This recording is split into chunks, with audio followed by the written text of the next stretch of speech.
Please stop watering your lawn 10 minutes a day. I know, you think you're helping the grass, but in reality you're creating a weak, lazy lawn.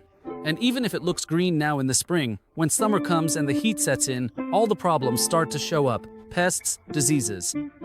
The grass will dry out in the heat waves, and you won't understand why. You'll run to buy pesticides. Usually, that does more harm than good in the garden. So let's prevent all that mess right now by watering correctly. So, for those who don't know me, I'm Omar Calderon, a landscape architect, and I help people design and build gardens. This week, a client contacted me for help programming his irrigation controller, and during our conversation I happened to discover that he planned to water his lawn for 10 minutes every day. So I immediately stopped everything and told him, look, that's completely the wrong way to water a lawn. Why? Because 10 minutes every day only wets the very top layer of the soil. And, first of all, it keeps the leaves and soil surface constantly wet, which encourages pests and diseases. Second, it usually wastes water.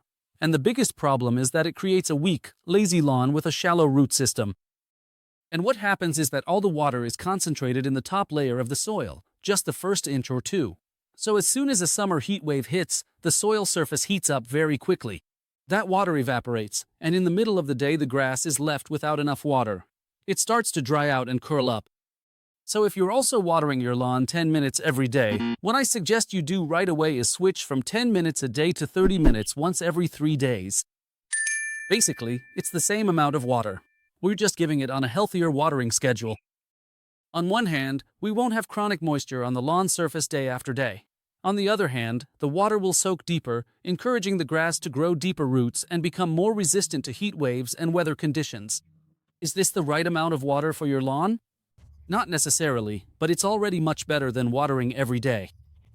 And even if you stop the video here and this is the only change you make, you've already dramatically improved the condition of your lawn. Do you still want to know exactly how long you should water your particular lawn? No need to guess. There is a very simple way indeed to find out. All you need is 3 or 4 empty tuna cans. Spread the cans around the lawn and turn on the irrigation. The amount that collects in the can is exactly how much water your lawn is getting. Every millimeter of water in the can equals 1 liter of water per square meter of lawn. Our goal is to get 3 to 5 millimeters of water in the can for each day between waterings. 3 millimeters in the spring, 5 millimeters in the summer. For example, it's spring now, so if you water once every 3 days, you want to see around 9 or 10 millimeters in the can. In summer, 15 millimeters. It doesn't have to be a tuna can, of course. There are special measuring cups made for professionals, with markings and a little spike that you stick into the lawn. But any bowl with straight sides will do the same job. And now we're no longer watering by time. We're watering based on an exact amount of water. And here is an important tip. If you notice that water starts running across the surface before you have actually reached those 9 or 10 millimeters in your tuna can, that is a clear sign that your soil just cannot absorb the amount of water being provided. In that case, what you should do is split the watering into several shorter cycles, leaving gaps of 30 to 60 minutes between each session so the water has enough time to properly soak in. And the second step is to find your watering interval.